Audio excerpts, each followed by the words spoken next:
Shalom, jemaat yang dikasihi Tuhan. Shalom. Setelah seminggu yang kita lalui, kita boleh datang di rumah Tuhan, menaikkan ucapan syukur karena kebaikan yang sudah kita alami sepanjang minggu ini. Mari persiapkan hati kita boleh naikkan ucapan syukur buat Tuhan Yesus.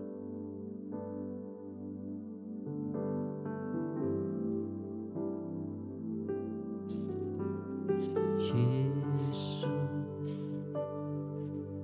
kami puja, kami sembah sebagai Raja, berdiri di tengah kami, ditinggikan dan dipuji. Yesus, kami puja, kami sembah sebagai Raja, berdiri di tengah kami, ditinggikan dan dipuji.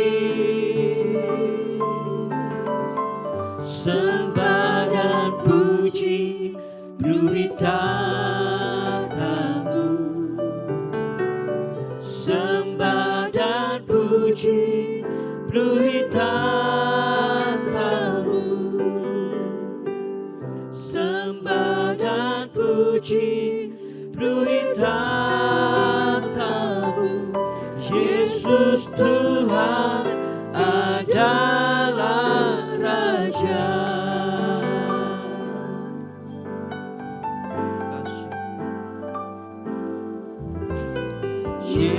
Yesus, kami puja, kami sembah sebagai Raja, berdiri di tengah kami, ditinggikan dan dipuji. Yesus, kami puja, kami sembah sebagai Raja, berdiri di tengah kami, ditinggikan dan dipuji. Sembah dan puji penuhi tatamu, sembah dan puji penuhi tatamu, sembah dan puji penuhi tatamu. Yesus Tuhan adalah Raja, sembah dan puji penuhi tatamu, sembah dan puji penuhi tatamu, sembah dan puji penuhi tatamu. Yesus Tuhan adalah Raja. Kami puja Engkau Tuhan. Yesus, kami puja, kami sembah sebagai Raja, berdiri di tengah kami, ditinggikan dan puji, sembah dan puji, beri tatamu.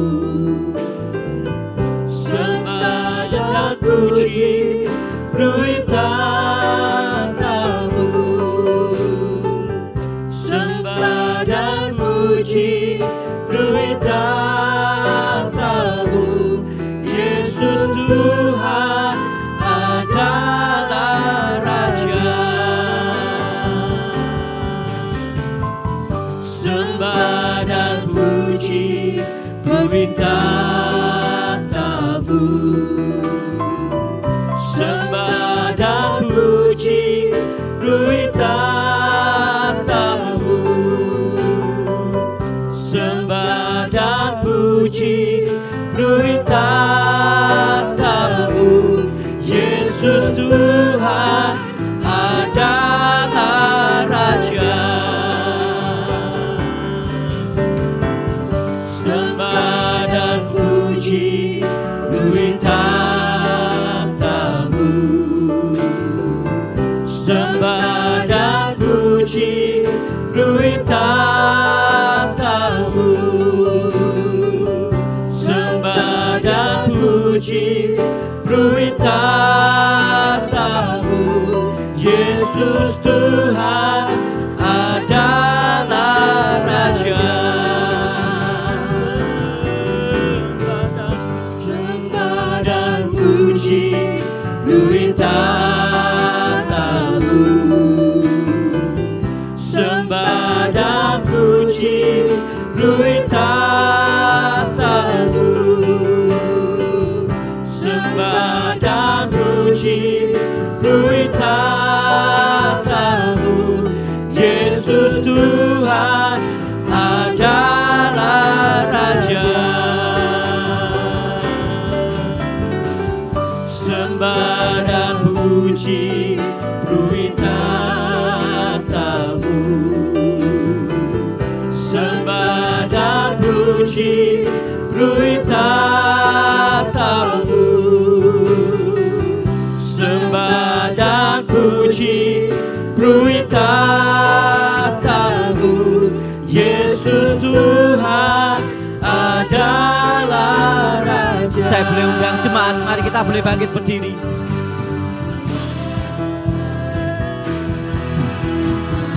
Sembah dan puji, beri tatamu. Sembah dan puji, beri tatamu. Sembah dan puji, beri tatamu. Yesus Tuhan adalah Raja. Sembah dan puji, beri tatamu. Sembah dan puji, beri tatamu. Sembah dan puji, beri tatamu. Yesus Tuhan adalah Raja. Sembah dan puji, beri tatamu. Sembah dan puji, beri tatamu. Sembah dan puji, beri tatamu. Yesus Tuhan adalah Raja. Yesus Tuhan adalah Raja. Yesus Tuhan adalah Raja. Ku nyanyi Hosana bagi Rajaku yang duduk di tahta. Aku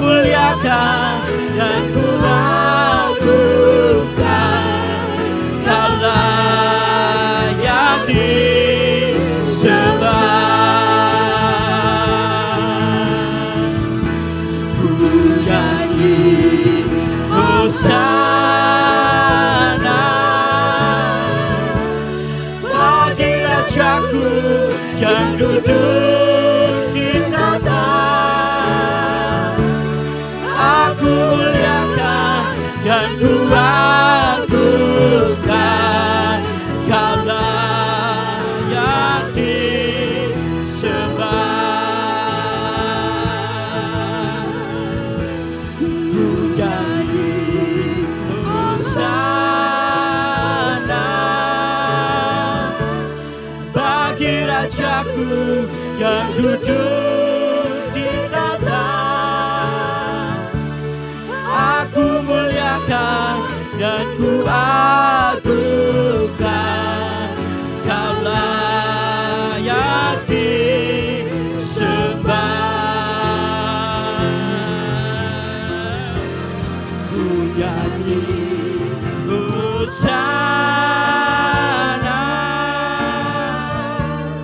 bagi Rajaku yang duduk di tata. Aku muliakan dan ku agungkan, Kau layak disembah. Ku nyanyi hosana bagi Rajaku yang duduk di tata. Aku muliakan dan ku agungkan, Kau layak disembah. Kau layak disembah. Kau layak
Hanya Engkau yang layak terima segala puji dan sembah.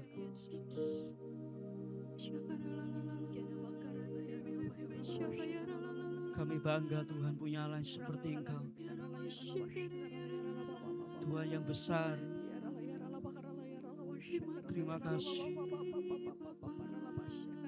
Terima kasih. Terima kasih. Terima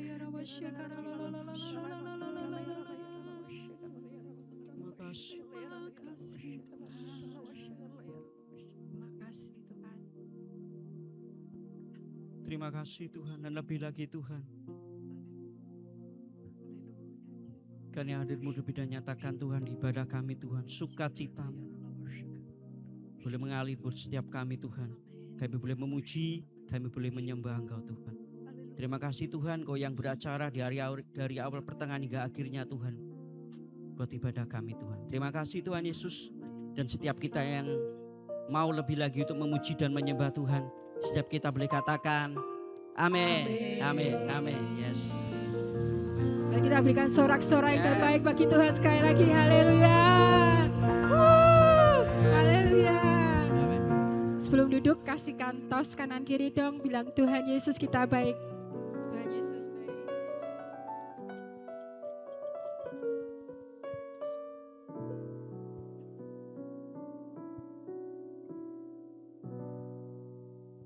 Ya, Bapak Ibu silakan duduk. Saya mau ajak pagi hari ini kita mau ingat bersama-sama kita punya Tuhan yang setia. Amin. Amin. Sekalipun kita melewati lembah kekelaman, sekalipun banyak rintangan dalam kehidupan kita, kita percaya bahwa Tuhan Yesus itu setia di pihak kita. Yes, amin. Mari kita tepuk tangan bersama-sama.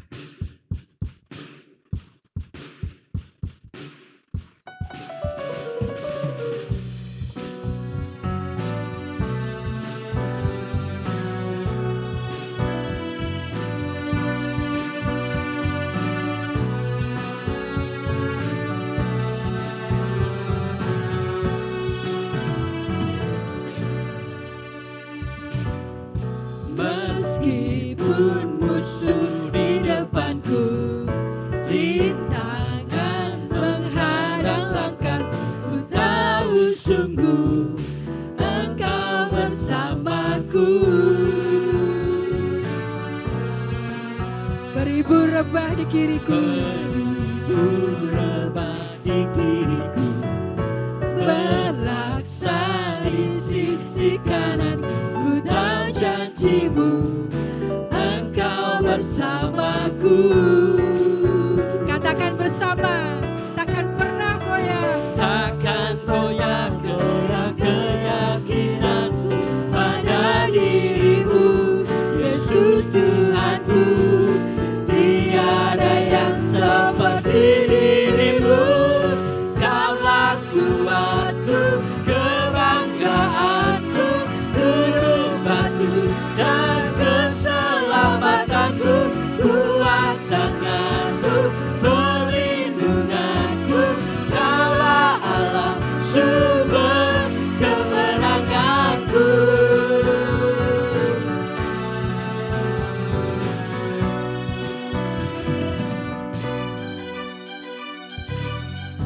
Meskipun musuh di depanku, rintangan menghadang langkah, ku tahu sungguh Engkau bersamaku.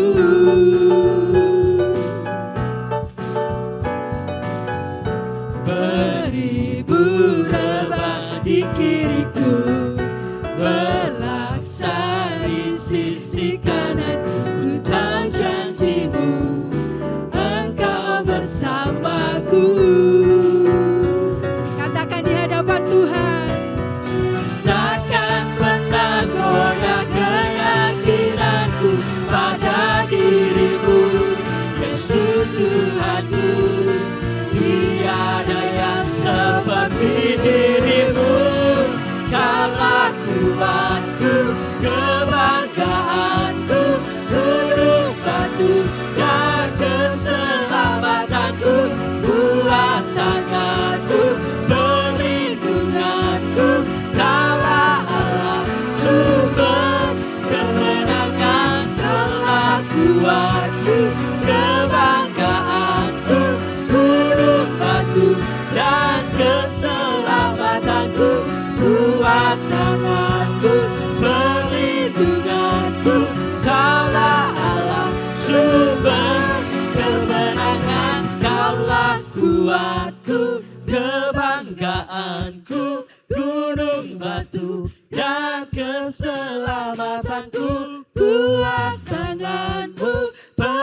Yesus adalah sumber kekuatan bagi setiap kita, maka menjadikan kita adalah orang-orang yang menang. Amin, Bapak Ibu.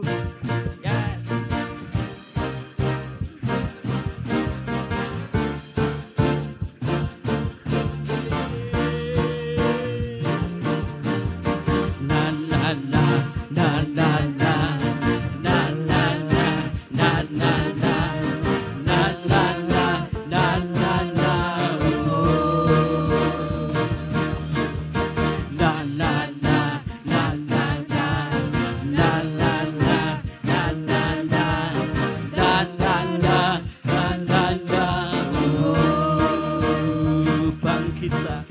Bangkitlah dan perkatakan berkat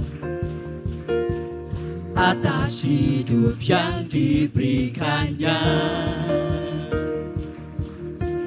Dengan pasti, dengan iman, nyatakan kekuatannya, kedahsyatannya di hidupku. Bangkitlah dan perkatakan berkat atas hidup yang diberikannya. Dengan pasti, dengan iman, nyatakan kekuatannya, kedahsyatannya di hidupku. Kedahsyatannya di hidupku. Imanku berkata, Tuhanku hebat. Yesusku berkata, ku kuat melangkah bersama Dia. Ku memuji, ku bersorak, ku mengangkat tinggi panji-Nya, panji kemenangannya. Ku bernyanyi, ku bersorak, ku mengangkat tinggi panji-Nya, panji kemenangan. Ku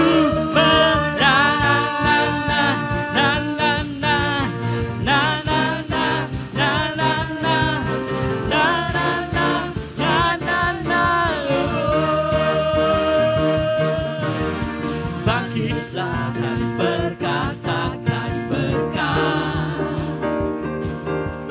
atas hidup yang diberikannya. Dengan pasti, dengan iman, nyatakan kekuatannya, kedahsyatannya di hidupku. Katakan kedahsyatannya, kedahsyatannya di hidupku. Imanku berkata, Tuhanku hebat. Yesusku berkata, ku kuat melangkah bersamanya.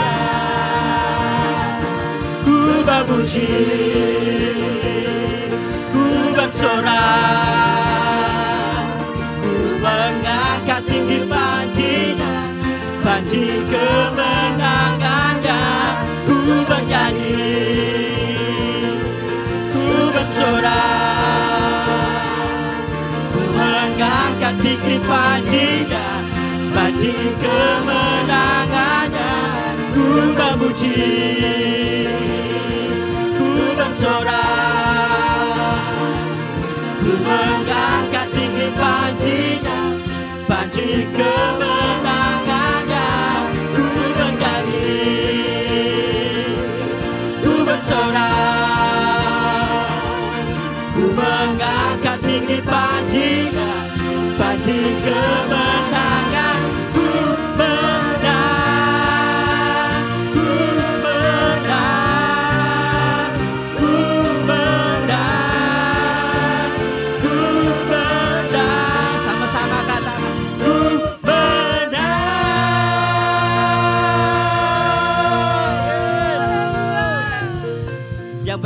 kita adalah orang-orang yang menang. Boleh kasih sorak-sorai buat Tuhan Yesus kita. Amin. Yes. Yes. Saya persilakan jemaat boleh kembali duduk. Terima kasih. Terima kasih Tuhan. Mari kita persiapkan hati kita untuk mendengarkan firman Tuhan. Meskipun gunung itu belum berpindah, meskipun masalah kita masih ada, kita mau tetap percaya ada Tuhan yang setia dalam kehidupan kita.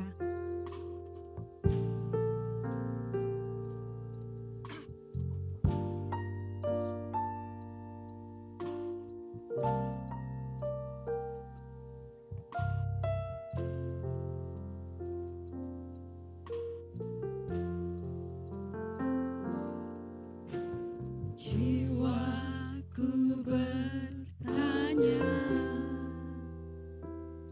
apakah masih ada harapan melewati tangisan, rasa sesak di dada. Imanku berkata, Tuhanku yang pegang kuasa. Amin. Dia selalu bekerja, meski mataku tak melihat. Walaupun gunung itu tak berpindah, tetap percaya Kau yang punya kuasa. Sekalipun ku dalam lembah gelap, tak mengapa asal Kau di sampingku. Walaupun masalahku masih ada, tetap percaya rencanamu terindah. Pribadimu takkan pernah berubah. Iman yang aku pegang padamu, Tuhan yang setia.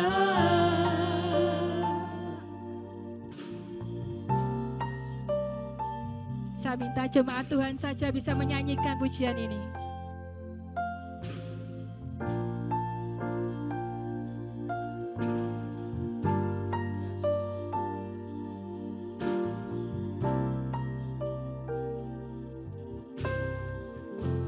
Mari jemaat Tuhan, angkat suaramu, angkat hatimu.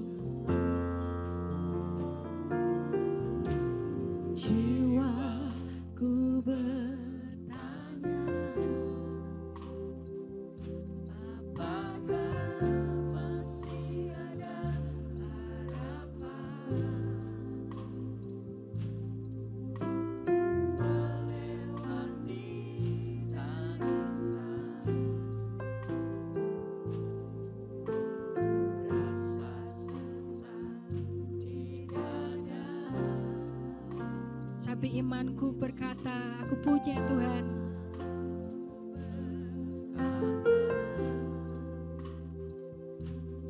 Tuhanku yang pegang kuasa.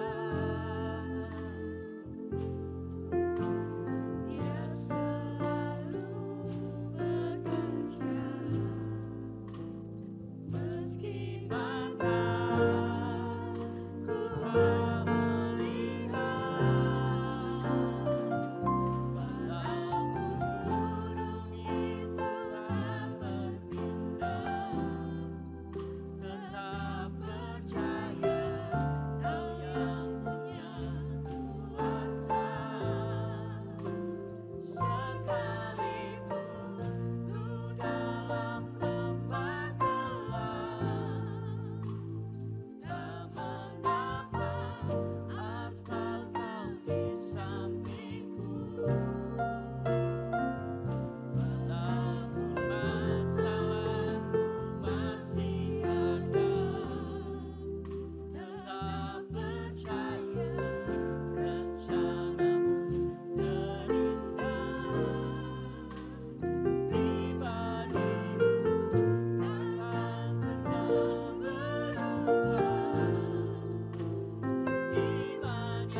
bersama-sama walaupun gunung itu tak berpindah. Gunung itu tak berpindah, tetap percaya Kau yang punya kuasa.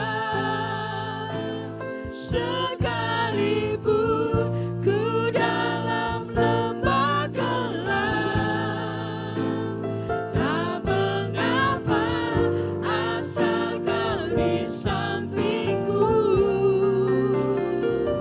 Walaupun masalahku masih ada, tetap percaya rencanamu terindah. Pribadimu takkan pernah berubah. Iman yang aku pegang padamu Tuhan yang setia. Mari saya ajak jemaat Tuhan bisa bangkit berdiri. Walaupun gunung itu tak berpindah, tetap percaya Kau yang punya kuasa. Sekalipun ku dalam lembah gelap, tak mengapa asal Kau di sampingku. Walaupun masalahku masih ada, tetap percaya rencanamu terindah. Pribadimu takkan pernah berubah. Iman yang aku pegang padamu Tuhan yang setia. Walaupun gunung itu tak berpindah, tetap percaya Kau yang punya kuasa. Sekalipun ku dalam lembah gelap, tak mengapa asal Kau di sampingku. Walaupun masalahku masih ada, tetap percaya rencanamu terindah. Pribadimu takkan pernah berubah. Iman yang aku pegang padamu Tuhan yang setia. Iman yang aku pegang, Iman yang aku pegang padamu Tuhan yang setia. iman yang aku pegang, Iman yang aku pegang padamu Tuhan yang setia. mari sembah Dia saudara. Haleluya, haleluya. Kami menyembah-Mu Allah yang setia. Oh haleluya, mulialah Tuhan. Haleluya. Sekiara lamara lamaya. Yesus, Kau yang layak disembah, Kau yang layak ditinggikan, Kau yang layak dimuliakan Tuhan. Hadirat-Mu memenuhi hidup kami saat ini Tuhan. Haleluya, terpujilah Tuhan. Haleluya, haleluya. Biarlah lama syera lama lama ya lama ya lama. Terima kasih Tuhan, terima kasih Tuhan. Terpujilah nama-Mu Yesus. Engkau Allah yang mulia, Engkau Allah yang setia. Haleluya, haleluya. Terpujilah Engkau Tuhan, terpujilah Kau Tuhan. Haleluya, haleluya, haleluya. Haleluya, haleluya, haleluya. Haleluya, haleluya. Oh, oh. Aku percaya Tuhanku aja, Kau turun tangan memulihkanku. Aku percaya Tuhanku dahsyat, Kau turun tangan memberkati. Aku percaya Tuhanku ajaib. Yang percaya, mari angkat tanganmu di hadapan Tuhan. Memulihkanku, bangkitkan iman kita hari ini di hadapan Tuhan. Saudara kasih Tuhan, Tuhanku dahsyat, Kau turun tangan oh, aku percaya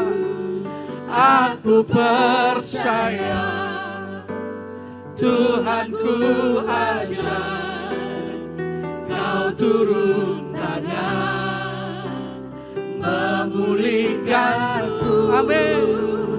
Aku percaya Tuhanku Yesus dahsyat, Kau turun tangan memberkatiku. Aku percaya Tuhanku ajaib, Kau turun tangan memulihkanku. Aku percaya Tuhanku dahsyat, Kau turun tangan. Mari sekali lagi. Aku percaya Tuhan kami ajaib, Kau turun tangan memulihkanku. Aku percaya Tuhanku dahsyat, Kau turun tangan memberkati. Kau turun tangan, Kau turun tangan Kau turun tangan, Kau turun tangan memberkatiku. Haleluya. Yang percaya terima berkat Tuhan saat ini. Berikan tepuk tangan, berikan sorak-sorai bagi Tuhan yang dahsyat, Tuhan yang ajaib, Tuhan kita yang hidup. Haleluya, haleluya. Oh, terima kasih Tuhan. Oh, mari angkat tangan kita bersama, saudara kasih Tuhan. Oh, Jesus. Naikkan syukurmu di hadapan Tuhan hari ini.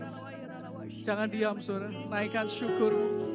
Biar sorga dengar ucapan syukur itu keluar dari mulutmu pagi ini. Terima kasih Tuhan. Haleluya.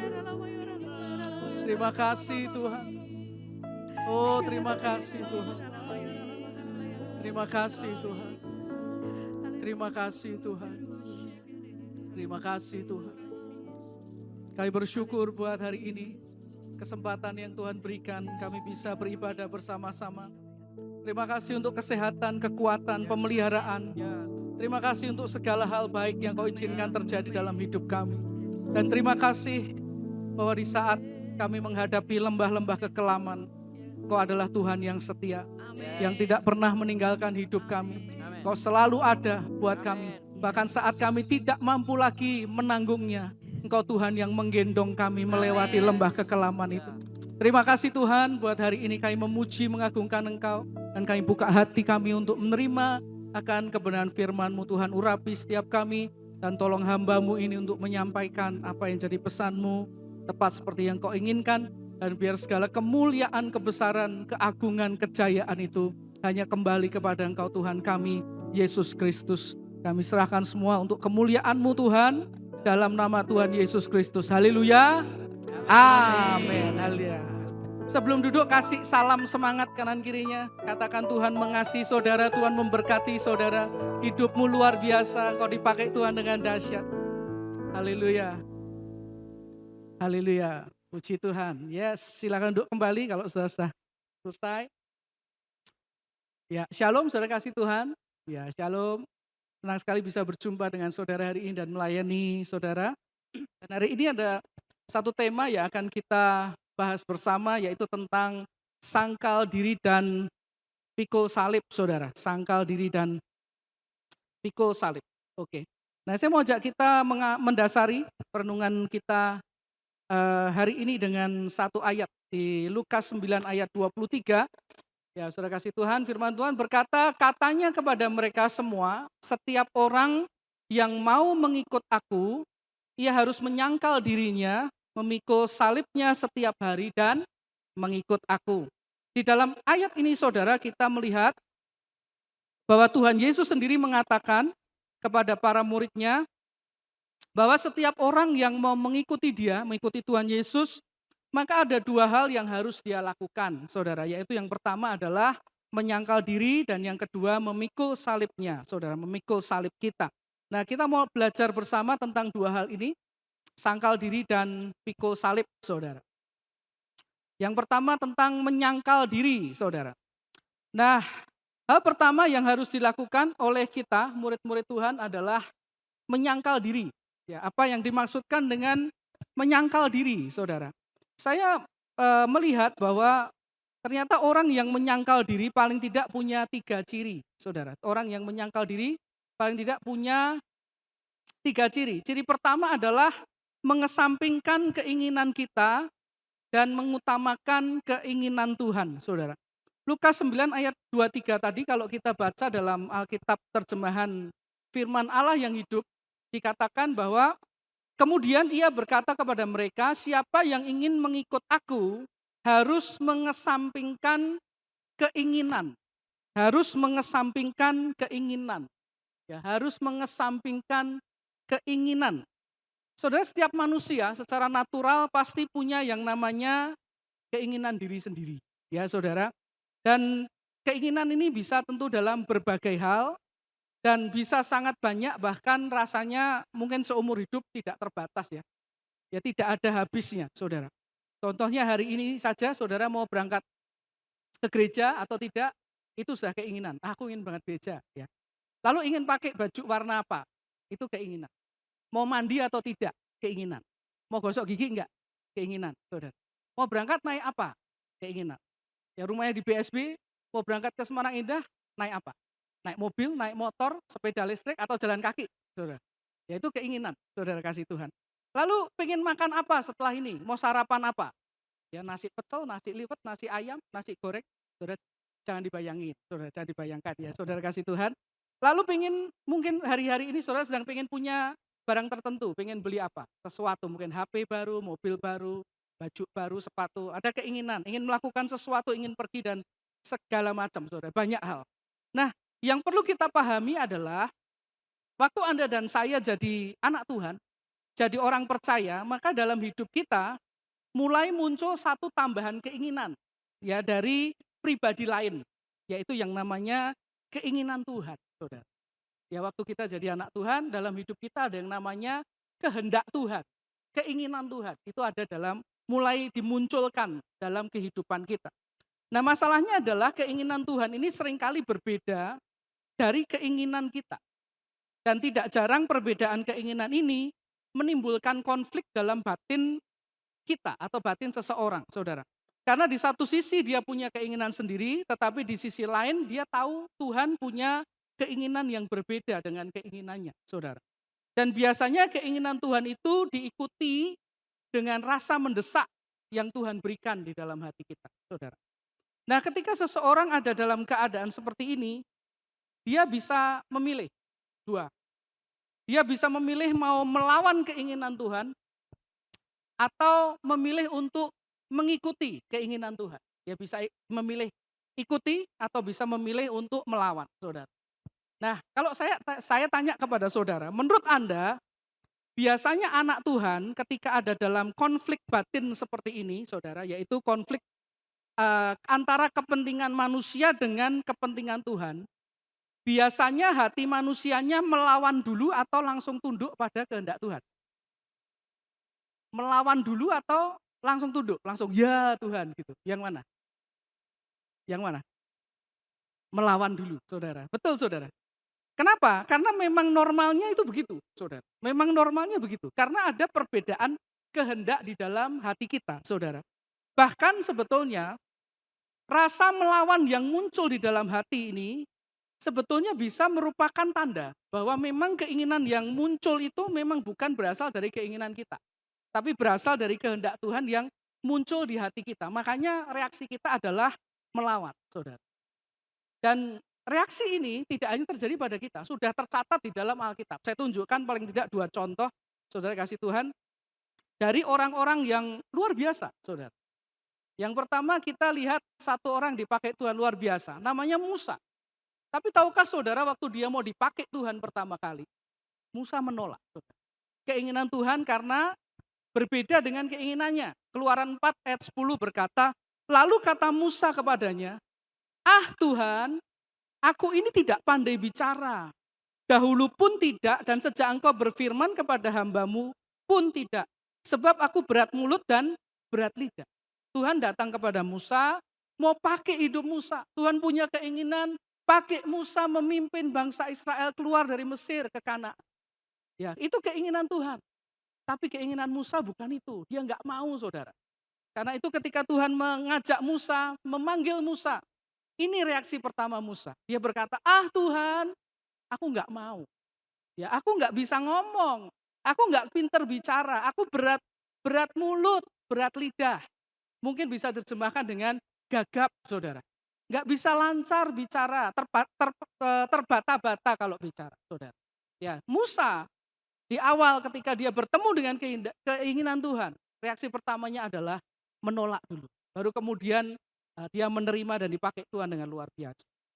Satu contoh lagi, saudara. Yunus menolak keinginan Tuhan, tidak mau pergi ke kota Niniwe. Ya, Yunus 1 ayat 1-3 berkata, datanglah firman Tuhan kepada Yunus bin Amitai, demikian. Bangunlah, pergilah ke Niniwe, kota yang besar itu, berserulah terhadap mereka karena kejahatannya telah sampai kepadaku. Tetapi apa? Yunus bersiap untuk melakukan kehendak Tuhan. Bukan, saudara.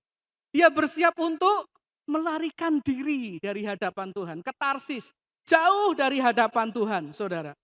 Dia pergi ke Yafo dan mendapat di sana sebuah kapal yang akan berangkat ke Tarsis, yang membayar biaya perjalanannya, lalu naik kapal itu untuk berlayar bersama-sama dengan mereka ke Tarsis. Diulang lagi, jauh dari hadapan Tuhan.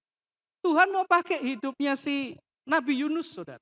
Tetapi waktu dia ketemu dengan kehendak Tuhan, mau dipakai Tuhan menobatkan satu kota, Yunus enggak mau. Itu bertentangan dengan keinginannya. Dia enggak mau dipakai Tuhan untuk menobatkan kota Niniwe. Kalau kota lain dia mungkin masih oke, saudara. Kenapa? Paling tidak 2 alasan. Karena Niniwe ini adalah kota yang jahatnya luar biasa penduduknya, saudara. Sadisnya luar biasa. Dan yang kedua, saudara, karena dalam kitab para nabi ada nubuatan bahwa kalau Israel, kalau anak Tuhan enggak bertobat, satu kali Tuhan akan pakai Niniwe untuk menghancurkan orang Israel. Karena itu dia enggak mau, saudara. Aku enggak mau ini kota ini sampai selamat. Karena kota ini satu kali bisa membunuh bangsa. Dia enggak mau. Bertentangan, saudara, dengan kehendak Tuhan. Jadi perasaan tidak sejalan kita dengan keinginan Tuhan memang sesuatu yang sebetulnya umum terjadi dalam hidup kita, saudara. Itu lumrah sebetulnya. Tetapi kalau kita mau jadi pengikut Kristus yang berkenan di hadapannya, kita perlu terus atau mulai belajar dan terus belajar untuk lebih mengikuti keinginan Tuhan daripada keinginan kita sendiri, saudara kasih Tuhan. Seperti yang dicontohkan oleh Tuhan Yesus. Ya, Tuhan Yesus dalam Matius 26 ayat 39, ketika dia mau keinginan Bapa di surga, dia disalib jadi korban penebusan kita. Tuhan Yesus berkata, maka ia maju sedikit lalu sujud dan berdoa, katanya, ya Bapakku, jikalau sekiranya mungkin, biarlah cawan ini lalu daripadaku. Tetapi janganlah seperti yang ku kehendaki, melainkan seperti yang engkau kehendaki. Nah, saudara, kalau saudara perhatikan di ayat ini menarik sekali, bahwa bahkan Yesus pun waktu dia bertemukan dengan keinginan Bapaknya di surga, juga ada pertentangan keinginan. Yesus berkata, Bapak, aku tahu keinginanmu. Engkau pengen aku disalib untuk umat manusia. Ini cawan penderitaan. Tapi kalau sekiranya mungkin, biarlah cawan ini lalu daripada. Itu keinginannya Yesus. Bertentangan dengan keinginan Bapa. Tapi detik yang sama, dia langsung melanjutkan, tapi bukan kehendakku, kehendakmu yang jadi. Yesus langsung menunjukkan penyangkalan diri yang baik dengan memilih untuk mengikuti kehendak Bapa di surga. Nah, kalau Anda dan saya ingin hidup menyenangkan hati Bapa di surga, saudara kasih Tuhan, ya ingin hidup berkenan di hadapan Tuhan, ini yang perlu kita belajar. Sangkal diri. Artinya apa? Kita lebih memilih untuk mengikuti keinginan Tuhan daripada keinginan pribadi kita, saudara kasih Tuhan. Saya nggak tahu apakah hari-hari ini ada dari saudara yang sedang ngerti sebetulnya ada keinginan Tuhan dalam hidupmu, tapi sedang bertentangan, saudara. Memang nggak selalu mudah, tapi kalau kita hidup mengikuti kehendak Tuhan, itu menyenangkan hatinya, itu berkenan di hadapan. Saudara, tahun 2012, orang pengusaha Kristen, ya dia dapat undangan khusus, eksklusif, saudara, untuk mengikuti sebuah demonstrasi pesawat terbang. Pesawat terbang ini baru saja datang dari Rusia dan yang dipanggil tentu saja orang-orang terbatas yang memenuhi kualifikasi. Ya, contohnya harus kaya, harus mampu beli, saudara, berpotensi untuk bisa beli pesawat itu, punya pengetahuan, ya ketertarikan dan tertentu, saudara. Dan dia adalah salah satu yang dipanggil, saudara.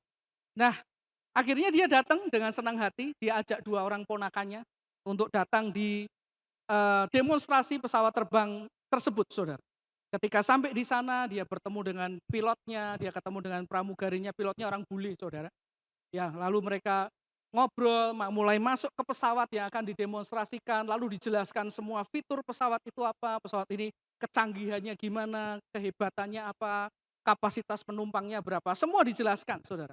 Dan setelah dijelaskan semuanya, lalu tiba waktunya yang namanya demonstrasi terbang, atau istilahnya joy flight. Ya, hanya terbang untuk mencoba kenyamanannya, untuk mencoba rasanya terbang dengan pesawat tersebut, saudara. Dan pengusahanya duduk di situ, saudara, pengusaha anak Tuhan dengan 2 ponakannya. Dia sudah duduk, dia sudah pakai sabuk pengaman, pesawat sudah dipersiapkan untuk berangkat.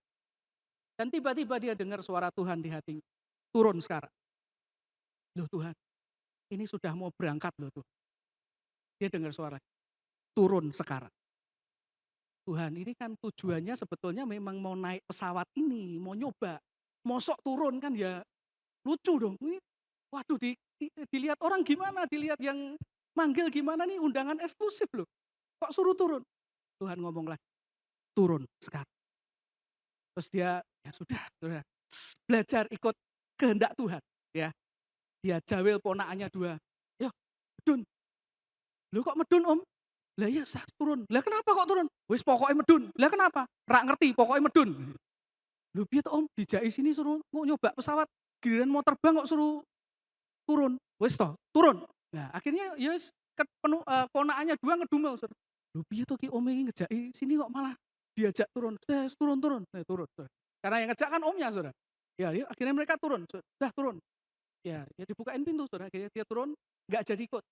Pesawatnya terbang. Ya, waktu turun, Saudara, ya ponakannya gini terus, Saudara.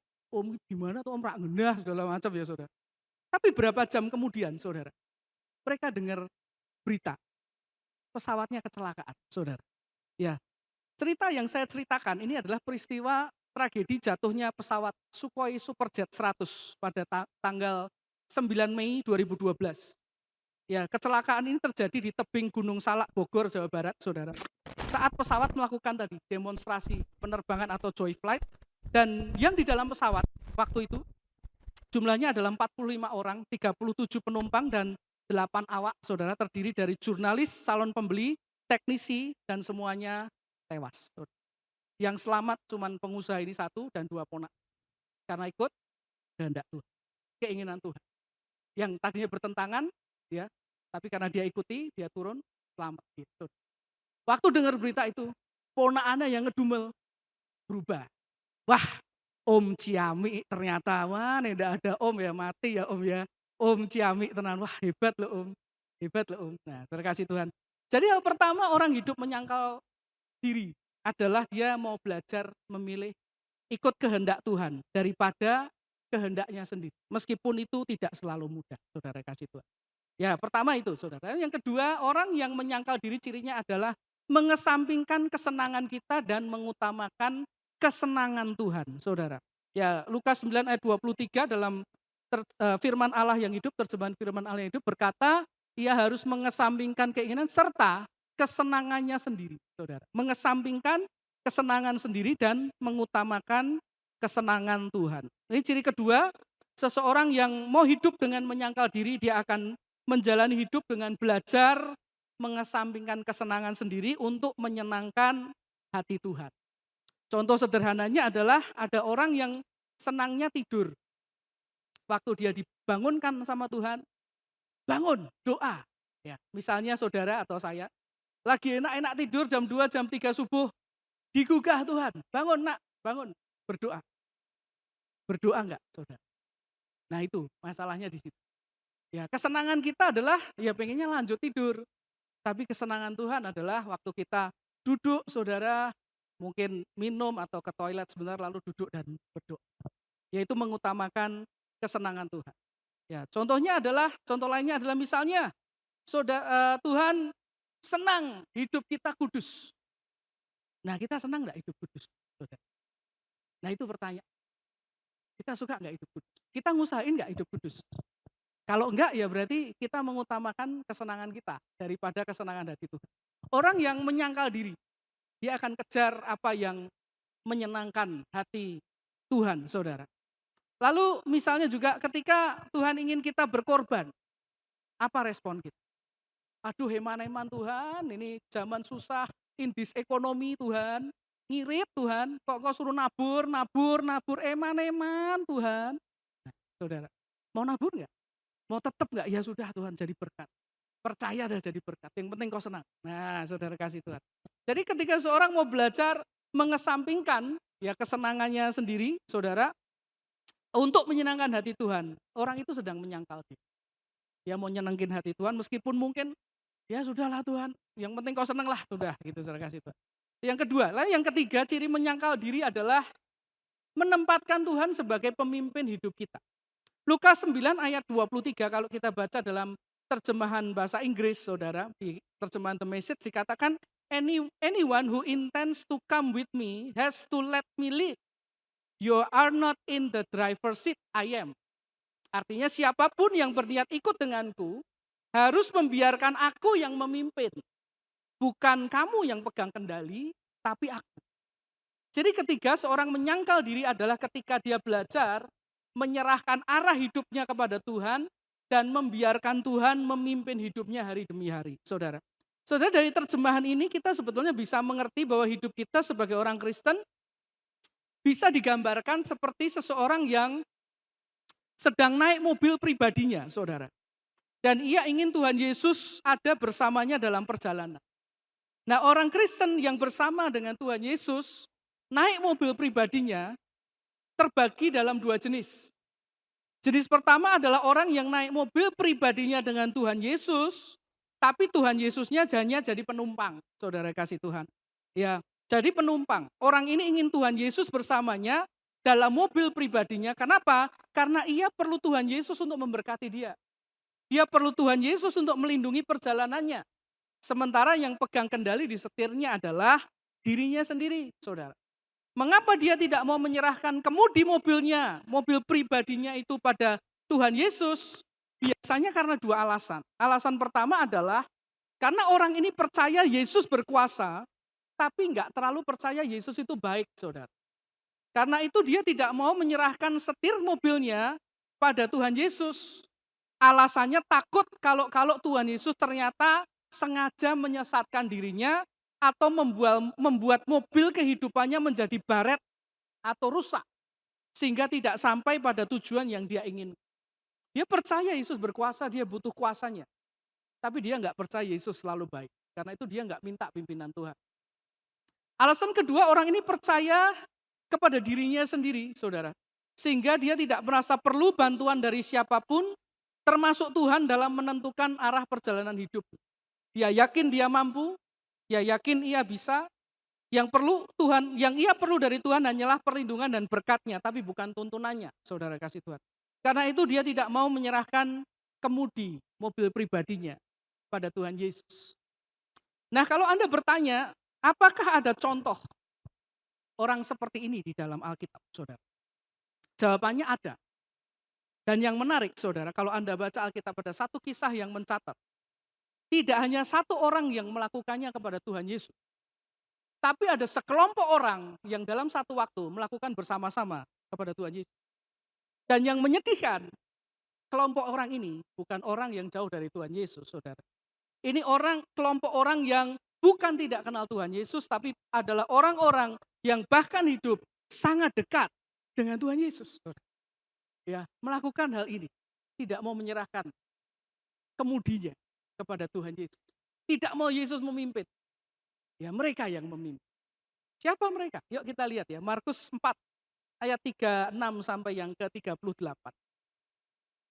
Mereka, para murid dan Tuhan Yesus, meninggalkan orang banyak itu, lalu bertolak dan membawa Yesus beserta dengan mereka dalam perahu itu di mana Yesus telah duduk dan perahu-perahu lain juga menyertai dia.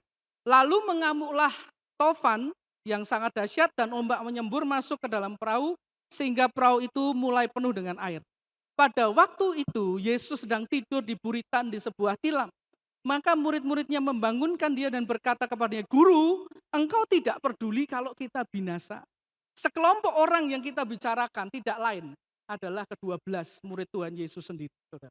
Ya, kalau kita perhatikan di ayat yang di ayat 36 dikatakan di sana bahwa mereka ini murid Tuhan Yesus termasuk Tuhan Yesus meninggal orang banyak itu lalu bertolak dan membawa Yesus beserta dengan mereka. Jadi yang membawa Yesus itu murid-muridnya, saudara.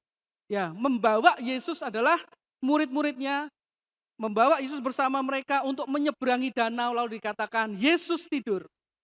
Jadi yang mimpin perjalanan siapa? Murid-muridnya. Yang pegang kendali siapa? Murid-muridnya, saudara kasih Tuhan. Mengapa mereka melakukan itu? Menurut saya 3 alasan. Pertama, karena mereka perlu Yesus ada bersama dengan mereka. Sehingga sewaktu-waktu diperlukan Yesus bisa menolong mereka, saudara. Jadi Yesusnya dibawa sama mereka. Alasan kedua, karena para murid ini nelayan. Yesus tukang kayu. Tentu mereka merasa lebih pandai dalam hal pelayaran daripada Tuhan Yesus. Sehingga tidak perlu minta nasihat Yesus kan. Nggak perlu minta Yesus memimpin perahu mereka. Tidur aja, biar kami yang memimpin. Yang ketiga adalah, karena perahu itu adalah perahu mereka. Mereka lebih paham perahu ini. Mereka lebih tahu cara mengendalikannya, membentangkan layar. Mereka lebih hebat rasanya daripada Yesus. Jadi Yesus tidur aja. Tidurnya pun di buritan, saudara. Buritan itu bagian paling belakang dari kapal. Dan Yesus tidur aja, biar kami yang memimpin. Bayangkan saudara, 12 murid Tuhan Yesus yang terdekat dengan Tuhan Yesus, yang setiap hari jalan dengan Tuhan Yesus, melakukan hal yang sama hari itu, yaitu memimpin Tuhan dan bukan dipimpin Tuhan, saudara. Jangankan dipimpin Tuhan, mereka minta pendapat saja sama Tuhan, sama sekali tidak mereka lakukan. Biarin aja Yesusnya tidur. Hal ini mengingatkan kepada Anda dan saya sebagai anak Tuhan bahwa bisa terjadi seringkali dalam hidup anak-anak Tuhan, kita membawa Yesus di keluarga kita. Kita membawa Yesus di pekerjaan kita. Kita membawa Yesus di pelayanan kita. Tapi yang memimpin dan pegang kendali adalah diri kita sendiri. Kepandaian kita sendiri, kekuatan kita sendiri, pengalaman kita sendiri, saudara. Keinginan kita sendiri. Tuhan Yesusnya ngapain? Tidur. Ya karena didiamkan saja, saudara. Diajak bicara tidak, dimintai pendapat tidak, dibaca firman-Nya tidak, diajak berkomunikasi, bersekutu tiap hari, tidak, saudara. Yang mereka perlu apa? Yesus ikut mereka untuk memberkati, menyertai, melindungi. That's all. Sisanya Yesus silahkan tidur, saya jalan sendiri. Lalu kapan Tuhan Yesus akan dibangunkan? Sama seperti para murid. Ketika butuh pertolongan. Ketika akhirnya keluarganya nggak harmonis. Ketika akhirnya pekerjaannya nggak lancar. Ketika akhirnya pelayanannya bermasalah, saudara. Ketika rasanya pelayanan rasanya jadi hambat, saudara kasih Tuhan. Baru waktu itu Yesusnya digugah. Engkau kok nggak peduli sih Tuhan sama aku? Kok kan sudah aku ajak. Kok nggak peduli? Kok diam aja? Kok tidur, saudara?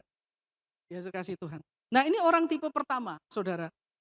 Ya, yang ngajak Tuhan Yesus tapi Yesusnya suruh jadi penumpang. Dia yang nyetir. Lalu ada jenis yang kedua.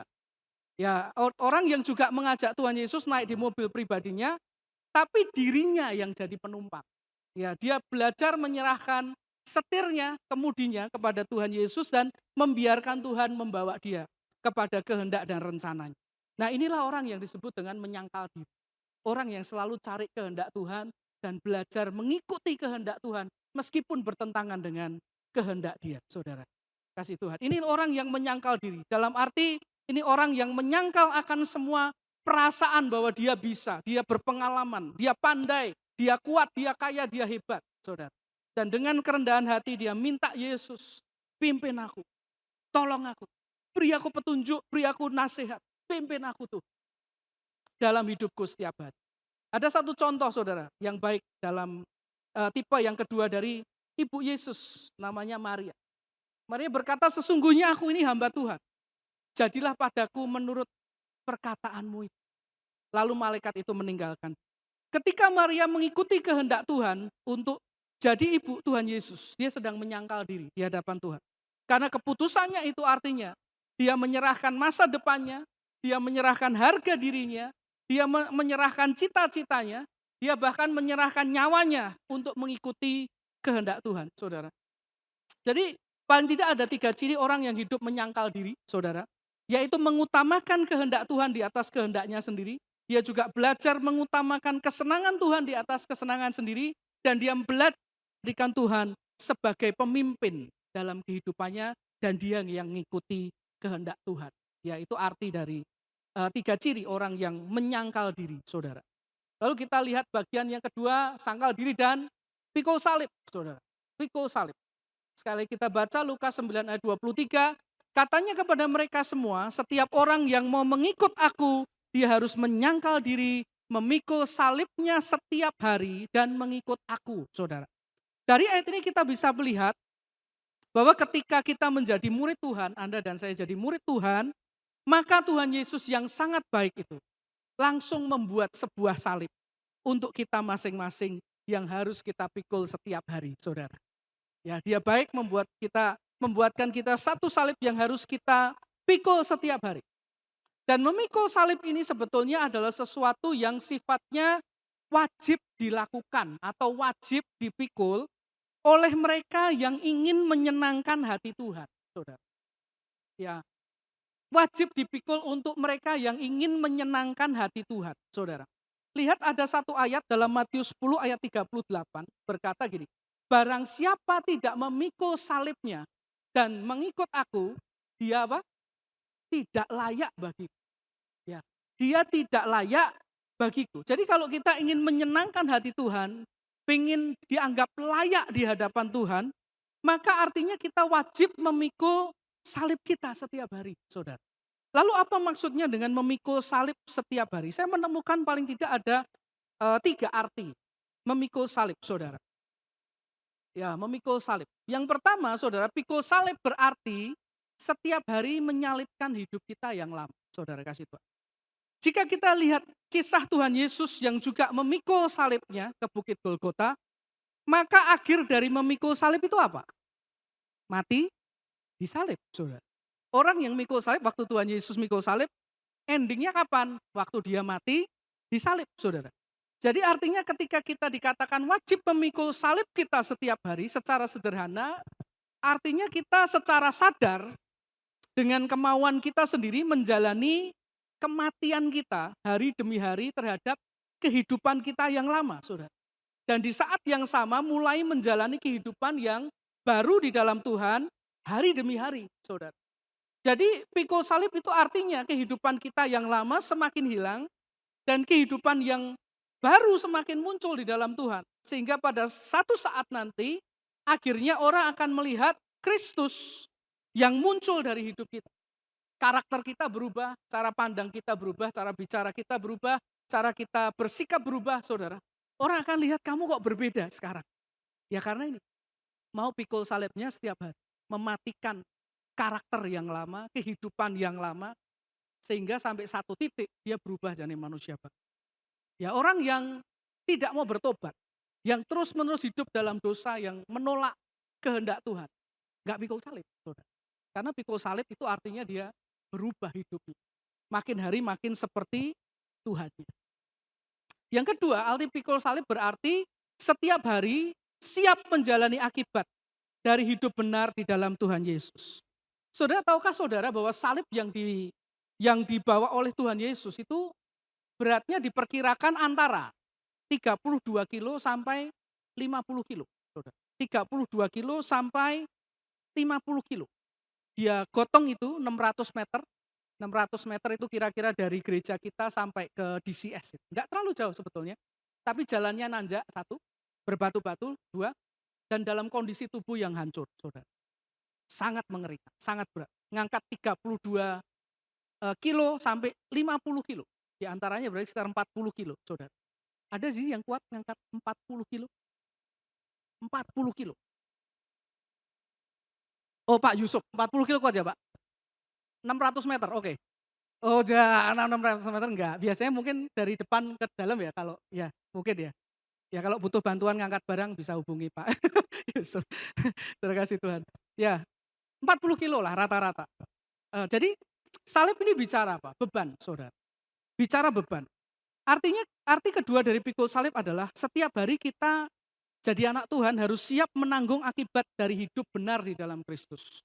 Artinya siap menanggung malu karena Kristus. Siap menanggung kerugian karena hidup benar sesuai kehendak Tuhan.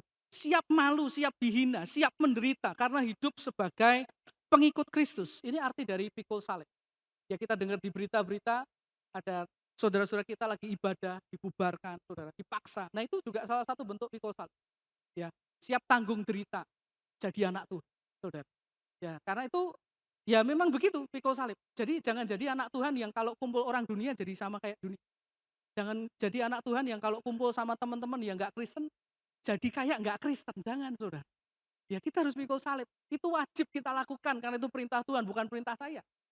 Kalaupun kita ada di tengah teman-teman kita atau kelompok lain yang enggak anak Tuhan, jadilah anak Tuhan, saudara. Itu pikul salib kita, saudara. Kasih. Ya, yang kedua. Lalu yang ketiga, pikul salib berarti setiap hari kita mengingat ada kemenangan bagi kita di dalam Kristus. Saudara, salib sebelum Kristus mati itu lambang hukuman. Salib sebelum Kristus mati lambang kematian. Salib sebelum Kristus mati lambang kehinaan, saudara. Yang luar biasa. Tapi salib setelah Kristus mati itu lambang keselamatan. Salib setelah Kristus mati lambang kehidupan. Setelah Kristus mati salib adalah lambang pengharapan dan kemenangan dari Kristus. Ya saudara kasih Tuhan. Makanya zaman dulu nggak ada orang pakai kalung salib. Karena salib itu lambangnya jelek. Penghinaan, sadis. Ya orang mati dengan pelan-pelan ditonton orang banyak itu mengerikan. Tapi hari ini kita pasang salib di mana-mana. Di gereja kita pasang salib. Ada yang pakai kalung salib, anting salib, tas salib, kaos salib, saudara. Kenapa? Karena setelah Yesus mati, salib itu lambang kemenangan, saudara. Salib itu lambang harapan, lambang sukacita, lambang kehidupan, lambang kasih Kristus yang luar biasa. Jadi ketika kita memikul salib setiap hari, itu artinya setiap hari kita mengingat bahwa kita sedang memikul lambang yang di dalamnya ada pengharapan. Ada keselamatan, ada kemenangan, ada pengharapan yang selalu kita miliki dalam Tuhan Yesus yang sudah disalib buat kita. Jadi pikul salib itu artinya adalah kita menjalani hidup ini meskipun tadi ada penderitaan, ada tantangan, tapi kita juga lihat bahwa salib itu tanda kemenangan. Selalu ada harapan di situ. Selalu ada pertolongan di situ. Selalu ada mujizat di situ. Ada kasih Yesus buat kita di situ. Ya, jadi pikul salib memang gambaran penderitaan. Betul, Saudara. Itu satu sisi, tapi jangan lupakan sisi yang lain. Bahwa salib adalah lambang kemenangan. Ya, lambang sukacita, lambang kehidupan, lambang cintanya Tuhan buat kita. Jadi pikul salib memang siap menderita, Saudara, siap menyalibkan hidup yang lama, tapi juga artinya siap menjalani hidup dengan hati yang percaya, selalu ada harap. Karena Yesus sudah mati buat saya. Kemarin Saudara, di ibadah youth, istri saya khotbah, Saudara. Dan ada satu ilustrasi yang bagus sekali, Saudara. Saya mau ceritakan buat Saudara. Semoga enggak keliru ya, Saudara kasih Tuhan.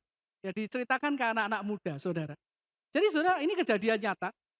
Ada seorang wanita yang waktu dalam kandungan itu keracunan air ketuban. Waktu dia lahir, dia mengalami ya ketidakberesan di wajah. Wajah itu agak bengkok-bengkok, Saudara. Matanya agak bengkok, hidungnya agak bengkok, mulutnya agak bengkok, Saudara. Jadi ya bisa dikatakan dia secara fisiknya atau wajahnya nggak terlalu oke mungkin untuk kebanyakan orang, Saudara. Nah, ketika anak perempuan ini akhirnya bertumbuh, dia tumbuh cinta Tuhan, Saudara. Dia jadi seorang anak perempuan yang sungguh-sungguh mengasihi Tuhan, cinta Tuhan.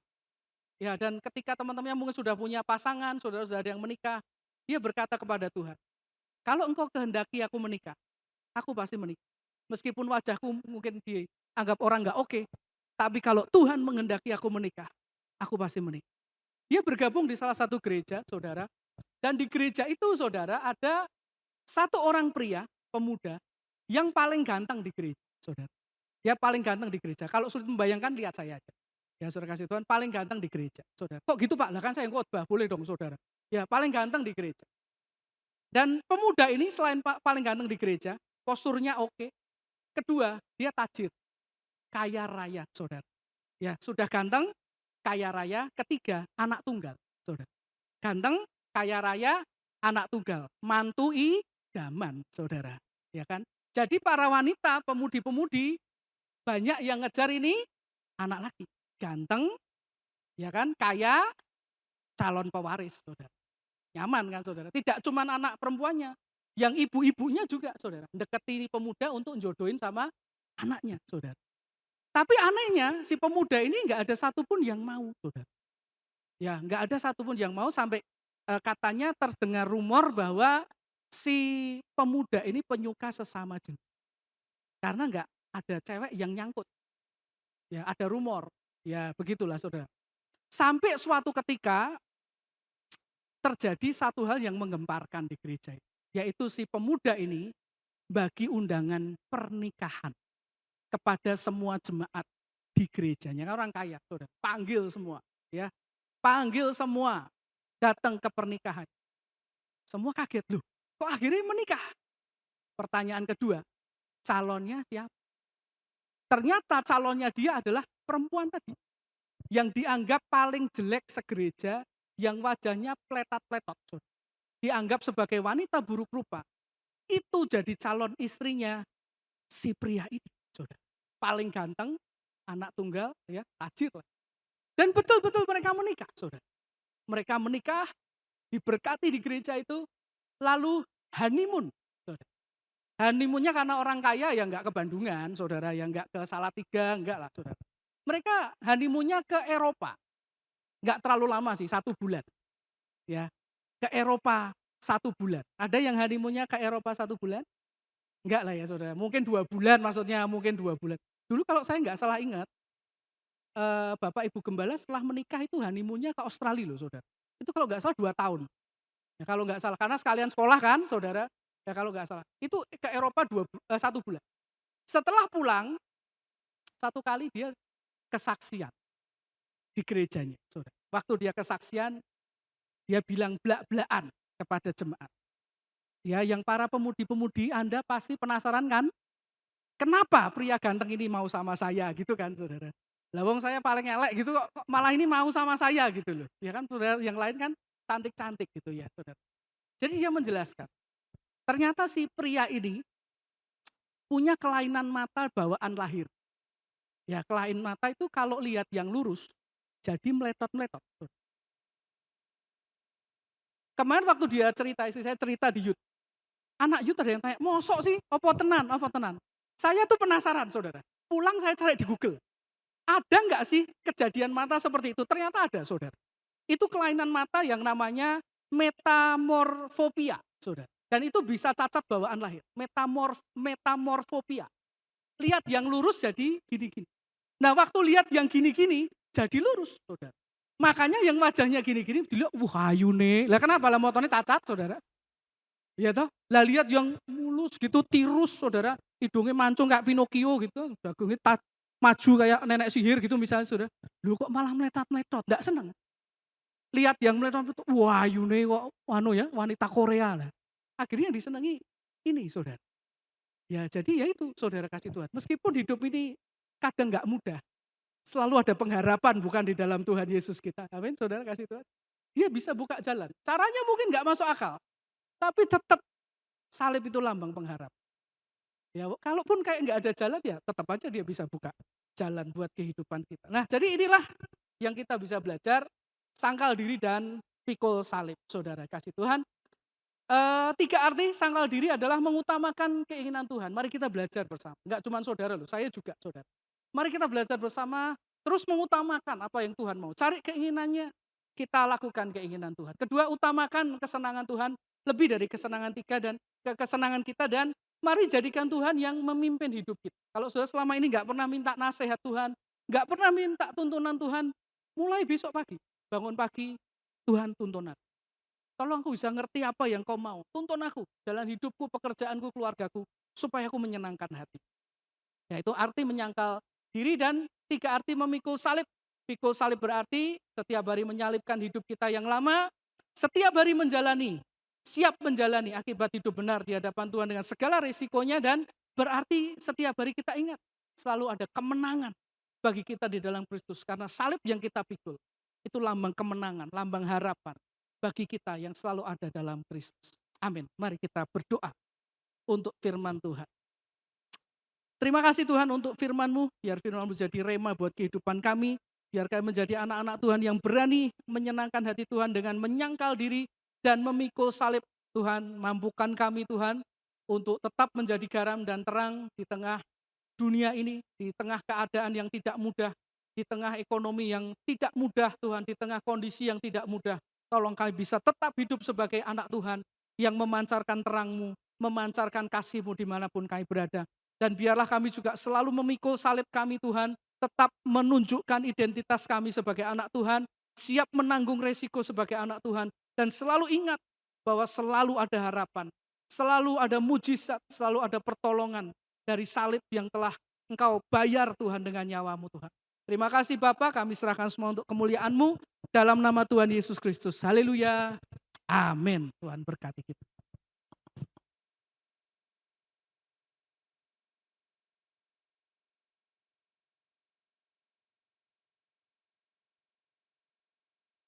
Ya, shalom Bapak Ibu semua. Saat ini kami akan menyampaikan beberapa informasi kegiatan dari GBI Semarang Indah.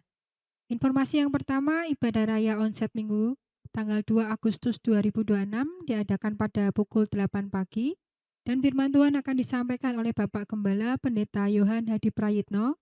Dan bagi jemaat yang belum bisa hadir dalam ibadah onset ini dapat tetap mengikuti ibadah secara online pada sore pukul 5 di channel YouTube GBI Semarang Indah. GBI Semarang Indah akan mengadakan ibadah khusus Gembira Merdeka pada tanggal 9 Agustus 2026 dengan tema Revival for Healthy Lifestyle yang akan disampaikan oleh Ibu Dr. Kusumawati dan dimeriahkan dengan senam Gembira Merdeka, Games Kemerdekaan, dan Healthy Fellowship. Mari kita bergerak bersama menuju hidup yang lebih sehat dan bahagia. Untuk info lebih lanjut dapat dilihat pada banner yang ada di depan gereja. Untuk memeriahkan HUT RI ke-81, GBI Semarang Indah akan mengadakan turnamen bulu tangkis berhadiah yang akan diadakan pada hari Minggu 2 Agustus 2026 pada pukul 4 sore sampai 7 malam bertempat di Metro Sport Center Imam Bonjol. Bagi Bapak Ibu yang telah terdaftar sebagai peserta, Hari ini setelah ibadah raya akan diadakan technical meeting untuk acara tersebut di atas. Kami berharap Bapak Ibu dapat mengikuti pengarahan tersebut untuk kelancaran acara pertandingan. Selain itu, GBI Semarang Indah juga akan mengadakan seminar akhir zaman pada tanggal 27 September 2026 yang akan mengangkat tema mengenai antagonisme atau antikris bersama dengan narasumber Bapak Pendeta David Budiman. Pendaftaran seminar akan dibuka pada tanggal 16 Agustus sampai dengan 13 September 2026 dengan kontribusi sebesar Rp15.000 per orang dengan fasilitas 2 kali makan dan 1 kali snack. Jangan lewatkan Bapak Ibu. Kami mengundang Bapak Ibu sekalian untuk dapat bergabung bersama kami dalam kegiatan Worship and Prayer yang kami adakan setiap hari Jumat pukul 8 sampai 9 malam di ruang ibadah utama GBI Semarang Indah. Lewat kesehatan dalam doa, kita percaya revival pasti terjadi. Bagi Bapak Ibu yang akan memberikan persembahan kasih dan mengembalikan persepuluhannya bagi pelayanan dan pekerjaan Tuhan, amplop persembahan dapat dimasukkan ke dalam kotak persembahan yang ada di pintu keluar gereja ketika Bapak Ibu akan pulang. Demikian pengumuman kegiatan GBI Semarang Indah. Saya ajak untuk jemaat Tuhan bisa panggil berdiri. Kita akan menyanyikan sebuah pujian.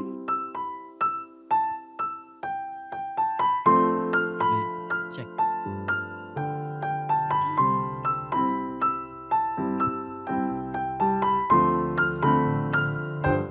Sungguh ku bangga Bapa, punya Allah seperti Engkau. Sungguh ku bangga Yesus atas segala pengorbananmu. Tak ingin aku hidup lepas dari kasih-Mu. Kasih-Mu menyelamatkan dan beriku pengharapan. Kini ku persembahkan apa yang aku miliki. Memang tiada berarti bila dibanding dengan kasih-Mu. Namun ku ingin memberi dengan sukacita di hati, karena ku tahu ini menyenangkan hati-Mu. Ku bangga Bapa, punya Allah seperti Engkau. Sungguh ku bangga Yesus atas segala pengorbananmu. Tak ingin aku hidup lepas dari kasih-Mu. Kasih-Mu menyelamatkan dan beriku pengharapan. Kini ku persembahkan apa yang aku miliki. Memang tiada berarti bila dibanding dengan kasih-Mu. Namun ku ingin memberi dengan sukacita di hati, karena ku tahu ini menyenangkan hati-Mu. Kini ku persembahkan apa yang aku miliki.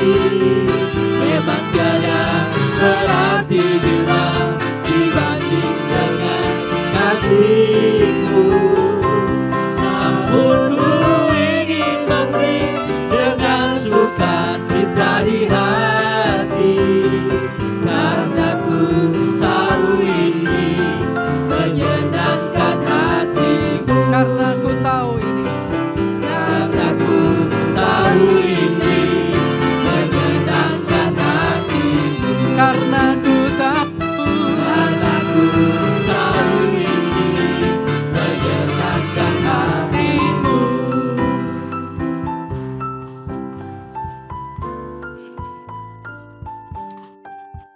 Haleluya. Mari sekali kita datang kepada Tuhan untuk menerima doa berkat Terima kasih Bapak, kami bersyukur untuk hari ini, untuk segala kebaikan-Mu, untuk kesempatan yang Kau berikan, untuk kami bisa merasakan hadirat-Mu dan menerima akan berkat firman-Mu, membawa persembahan kami di hadapan-Mu juga Tuhan Yesus. Dan sebentar kami akan akhiri ibadah kami hari ini dan pulang dalam berkat-Mu.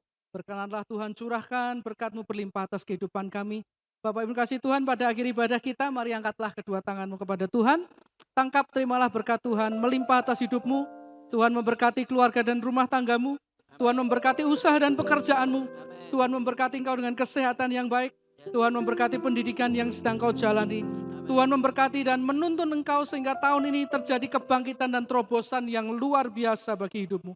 Tuhan memberkati hidupmu sehingga hidupmu berhasil, beruntung dan berkemenangan. Tuhan memberkati engkau dan melindungi engkau. Tuhan menyinari engkau dengan wajahnya dan memberi engkau kasih karunia.